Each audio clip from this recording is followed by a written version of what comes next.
네, 안녕하세요. 마감 클래스 이강무 전문가입니다. 자, 미국에서부터 시작되는 이 전반적인 투자 심리가 우리 시장까지 찾아왔습니다. 자, 지난주 내내 2100선을 넘어서질 못했었는데요. 오늘은 마감까지 보면은 2130포인트대까지 성큼 쉽게 올라오는 모습들 보여주었습니다.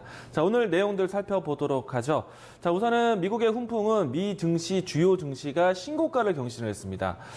적어도 이해와 같은 흐름들은 방향성을 따라갈 것이다. 이야기를 드렸었고요. 자, 이 때문에 우리 증시 전반적으로 장 초반 때부터 해서 분위기가 상당히 좋았습니다. 많은 업종군들이 올라왔고요. 대부분의 종목들이 플러스권을 유지했다라고 보시면 될 것 같습니다. 자, 여기에 포인트는요. 외국인의 포인트인데 오늘 장에서는 외국인과 기관이 코스피 쪽에서 동반 순매수세를 해주었습니다. 자, 우선은 외국인의 중요한 점을 이야기 드리도록 하겠고요. 그리고 전반적인 지수에 대한 상승세를 이끌었기 때문에 지수 관련된 종목들, 시가총액 상위 종목의 움직임이 상당히 좋았습니다. 장 초반 때부터 해서 시가총액 상위 종목들이 꾸준히 플러스권을 유지해줬고요. 그리고 시가총액 상위에 있는 코스피의 업종 대표주들이 전반적으로 상승세를 보여줬기 때문에 업종 지수 차트의 움직임도 상당히 좋았다라는 거 이야기 드리겠습니다. 자, 그리고 뒷부분에 한 번 더 이야기 드리겠지만은 IT 대형주에 대한 움직임들 지난주부터 계속 강조를 드렸고요. 시가총액 상위 종목들부터 해서 지수를 이끌어가야지 전반적인 투자 심리가 탄탄해진다라고 했습니다. 특히나 IT 대형주에 대한 역할 오늘 장에서도 강했다라는 점 이야기 먼저 드리도록 하겠고요. 자, 그러면은 오늘 장에 대한 결과 HTS 확인해 보도록 하겠습니다. 자, 우선은 오늘 장에서 전반적인 수급을 좀 보도록 하겠는데요. 장이 처음부터 해서 끝날 때까지 개인, 그러니까 주황색 이동평균선은 내내 매도를 보이면서 빨간색, 초록색 기관과 외국인의 순매수세는 꾸준히 유지되었다는 모습이고요. 우선은 이 크기로 본다면은 기관에 대한 순매수세가 상당히 컸습니다. 어떻게 보면은 이 11월 초, 그러니까 지난 월 말 또 지금 월 초의 입장에서는 기관의 수급은 사실상 윈도우 드레싱, 단기적인 흐름이 좀 강할 수도 있습니다. 그래서 항상 강조를 드렸던 거는 바로 이 외국인의 수급인데요. 보시게 되면은 장중에는 400억대로 해서 큰 물량은 아니었습니다. 다만 이제 시장에 대한 연속적인 흐름들을 좀 보여줬다라고 할 수 있겠는데, 다만 전체적인 시장에 대한 수급에선 보이지 않았지만은 오늘 장중에 외국인들이 집중적으로 들어왔던 업종을 생각해 보면은 상당히 이 외국인의 수급의 색깔은 상당히 좀 달랐다 보시도록 하죠. 자, 전기전자 섹터에서 1000억 원대 이상으로 들어왔습니다. 장중에 400억대였어요. 그런데 전기전자에 집중됐다는 얘기. 자, 보나마나죠. 삼성전자, SK하이닉스에 강했다는 것이고요. 주가 차트 한번 보도록 하겠습니다. 자, 우선은 삼성전자의 수급을 보시게 되면은 지금 지난주 금요일 날 정말 큰 물량이 들어왔었다가 오늘도 그 못지않은 이 수급에 대한 모습들이 이어졌다는 것이고요. 이 때문에 삼성전자는 52주 신고가를 다시 한번 코앞에 두고 있습니다. 자, 그리고 여기에 SK하이닉스에 대한 수급도 보도록 하겠는데요. SK하이닉스도 연속적으로 외국인의 순매수세가 들어오고 있고요. 이와 같은 순매수세가 들어오면서 오늘 SK하이닉스가 신고가를 경신을 했습니다. 자, 이렇게 이 SK하이닉스, 삼성전자 필두로 해서 전반적인 시가총액 상위 종목들이 좋았고요. 특히나 IT 섹터가 강했다라는 것 이야기 드리겠습니다. 자, 시가총액 상위 종목들의 움직임도 보도록 하죠. 코스피 쪽에서는 삼성전자, SK하이닉스 필두로 해서 전반적인 업종 대표주들이 모두 다 좋았었는데요. 네이버 같은 경우에는 지난주에 급등 이후에 오늘은 숨고르기 정도라고 보시면 좋을 것 같습니다. 자, 결국에는요. 시가총액 상위 종목들이 잘 돼야 됩니다. 자, 그리고 지수의 모습들을 보시면요. 지난주 내내 이 고민을 많이 했었던 코스피 지수 보도록 하죠. 고민을 많이 했었던 2100포인트대를 쉽게 넘어선 모습입니다. 자, 보시면요. 이 2100포인트대가 전고점 위치이기도 했고 올해 이 매물대 위치이기도 했다. 그래서 이 라인대를 돌파하는데 어느 정도 좀 시간을 경과를 했었는데 이 라인대를 돌파하고 난 다음에 가장 의미 있는 거는 장기적으로 1년 5개월 동안의 하락주에 있었던 장기 이평선들 넘어가는 자리입니다.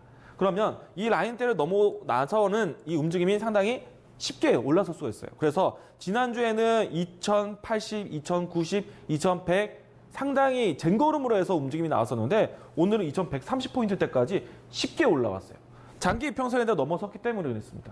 그래서 이 역할은 외국인들, 특히나 시가총액 상위 종목들의 움직임이 컸었고 우선은 단기간적으로는 당분간은 역시나 외국인의 수급의 눈치를 보면서 시가총액 상위 종목들, 특히나 대형 IT주에 대한 움직임을 따라갈 수밖에 없다.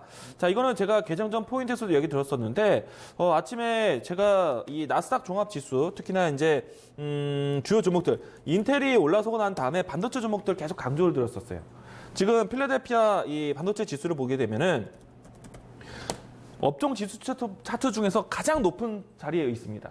S&P 500 지수, 나스닥 지수보다도 더 높은 자리에 있어요. 이처럼 반도체 종목들이 강하다라는 것. 그리고 여기에 애플의 주가가 신고가라는 것. IT 보셔야 됩니다. 오늘도 IT였고요. 내일도 IT 중심으로 보셔야 됩니다. 자, 그러면 IT 섹터에 어떤 종목들이 강했는지 한번 살펴보도록 하죠. 자, 오늘 IT 역시나 제가 지난주에 시장이 넘어서려면 가장 중요한 섹터는 반도체하고 OLED다. 삼성전자, SK하이닉스 중요한 역할이고요. 그 삼성전자, SK하이닉스가 돈이 될 수 있는 산업 쪽에 투자를 많이 하고 있는데 그 분야가 반도체 OLED다라고 했어요. 오늘 반도체 OLED 종목들이 장 초반 때부터 해서 움직임이 상당히 강했었는데 자, 시장에 대한 이야기들은 이 투자에 대한 사이클, OLED 쪽에서 이제 시작된다라는 얘기와 그리고 반도체 쪽에서는 이제 수요에 대한 회복이 점차 나아질 것이다. 라는 시장에 대한 기대감이 형성되었습니다.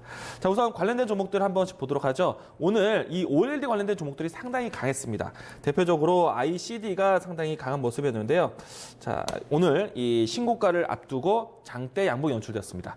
자, 12%대 움직임이 진행되면서 최근에 조정을 한 번에 올라서는 모습이었고요. 여기에 제가 또 강조를 많이 드리는 제이스택도 다시 한번 이 움직임이 강하게 연출되었습니다. 자, 장중에 이 10%대 움직임이 나왔었고요. 최근에 와서는 12,000원대의 하단 지지가 나타나면서 또 다시 한번 다중 바닥. 어떻게 보면은 전 고점 위치를 지지받으면서 주가가 형성되었기 때문에 최근에 형성된 이 12,000원대 그리고 13,000원대의 박스권을 지켜냈다. 라고 보시면 좋을 것 같습니다. 추세로 본다면요, N자형 패턴에 대한 흐름들을 기대해 볼 수 있을 것 같고요. 추세의 상승 자리 그리고 조정 마치고 다시 한번 상승 자리 보시면 좋을 것 같습니다. 연중 신고가를 다음 목표가로 설정해서 보시면 되겠습니다. 자, OLED에 대한 투자가 계속 이어지고 있고요. 그리고 또 반도체 종목들 오늘 상당히 반도체 종목들 움직임이 좋았었는데요. 우선은 테스는 상승폭을 좀 반납하긴 했지만은 추세에 대한 복귀가 연출되고 있습니다. 이게 어떤 자리냐면은 보시게 되면은 일전에 한번 반도체 수요에 따라서 움직임이 나왔었다가 조정을 받고 있는 위치인데 21선을 다시 한번 확인하고 다시 복귀하는 위치를 준비하고 있습니다. 이게 단기간에 복귀된다면 추세에 대한 연속성이 빨라질 수 있겠는데 적어도 이 종목들에 대한 움직임은요, 제이스택 한번 이야기 드리도록 하죠. 물론 이제 시장에 대한 업황에 대한 부분들이 받쳐주면서 올라가야 됩니다. 제이스택도 일전에 한번 조정이 나왔어요. 그런데 21선에 대한 테스트 거치고 난 다음에 이 라인대 하단과 이 라인대 상단을 박스권을 맞추면서 움직임이 나왔습니다. 자, 테스뿐만 아니라 반도체 종목들에 대한 흐름들이 이렇게 연출될 수 있어요. 차트에 대한 연속성 한번 보시면 좋을 것 같고요. 우선은 이와 같은 자리가 연출된다면은 테스 반도체 종목 관련해서 뭐 좀 주도적인 흐름들 보시면 좋을 것 같고요. 다음 종목들 관심 있게 본다면요. 최근에 제가 하나 머티리얼즈 이야기를 많이 드렸었죠. 이 종목은 추세에 대한 복귀가 11선에서 이루어졌기 때문에 뭐 단기간에 상승이 더 빠르다라는 것. 그리고 이 다음 종목으로 또 이야기 드리고 싶은 종목은 PSK라든지 그리고 이와 같은 종목들. 지금 현재는 주가 추이가 상당히 저점권에서 어떻게 보면 박스권에서의 횡보가 거치고 있기 때문에 주가 접근에 부담이 없다. 이런 종목들도 살펴보자. 이야기를 드리도록 하겠습니다. 자, 제가 많이 드리는 거는요, OLED 3대장, 그리고 반도체 3인방, 이렇게 이야기 드리는데, 자, OLED 3대장 종목들 한 번 더 보도록 하겠습니다. SFA, 자, 이 종목도 추세에 대한 복귀가 이루어지고 있고요.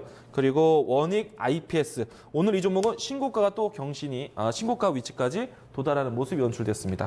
그리고 AP 시스템도 오늘 이 추세 복귀가 이루어지는 모습이었고요. 그리고 덕산 네오록스, 이와 같은 종목들이 살아있다라는 것, OLED 관심 있게 보자 다시 한번 이야기 드리겠습니다. 자, 내일장에 대한 준비로 넘어가 보도록 하겠는데요. 시장에 대한 투자 심리는 계속해서 긍정적으로 흘러갈 것 같습니다. 자, 미국에서의 대형 이벤트가 지나갔고요. 미 증시에서의 투자 심리가 커지고 있기 때문에 우리 증시에 대한 투자 심리도 긍정적으로 보자 이야기 드리겠습니다. 자, 중요한 거는 2100선에 대한 안착. 오늘은 2130포인트대까지 쉽게 올랐는데 2100선에 대한 지지 이루어진다라면은 장기 이평선들을 추세를 바꾸는 겁니다. 긍정적으로 보시면 좋을 것 같고요. 다만 코스피하고 코스닥의 시장은 좀 다릅니다. HTS 화면 보도록 하죠. 자, 우선은 코스피와 코스닥에 대한 시장 차이가 있는데요. 왼쪽에 보시면은 코스피의 지수 차트인데 장 초반 때부터 해서 끝까지 꾸준하게 올라가고 있었습니다. 그런데 코스피는 장 초반의 움직임을 오후장에 와서 조정이 나왔는데요. 자, 사실 지수에 대한 움직임을 만드는 종목들에 대한 역할을 또 보셔야 됩니다. 자, 오후장에 와서 KMW가 크게 빠졌어요. 그래서 주가에 영향을 주는 요소가 이 KMW 5G 관련된 종목들의 변동이 좀 나왔는데 최근에 와서는 5G, 기존에 있었던 종목들이 아니라 새로운 5G 관련된 종목들을 바라보셔야 된다는 거 이야기 드리겠고요. 그리고 오늘 이 바이오 종목들에 대한 변동이 있었습니다. 자, 당분간 바이오와 5G에 대한 변동은 일어날 수 있습니다. 이런 종목들의 이 변동이 나온다면 코스닥에 대한 지수 선택보다는 코스피에 대한 지수를 보면서 대응하시는 게 필요하다. 이야기를 드리겠습니다. 자, 내일장에 대한 전략도 정리해 보도록 하겠는데요. 자, 역시나 코스피 쪽 본다라면은 반도체 511이 순환매 같이 보시면 좋을 것 같고요. 앞에서 이어드렸던 반도체 3인방 그리고 또 511 3대장 그리고 이번 주는 이 바이오 종목들에 대한 향방이 주요 종목 제넥신이 달려 있습니다. 자, 수요일 날 예정되어 있는데요. 이 결과에 따라서 바이오 종목들에 대한 이 생명력 함께 테스트해 보시면 좋을 것 같습니다. 자, 오늘 마감 클래스 이렇게 정리하겠습니다.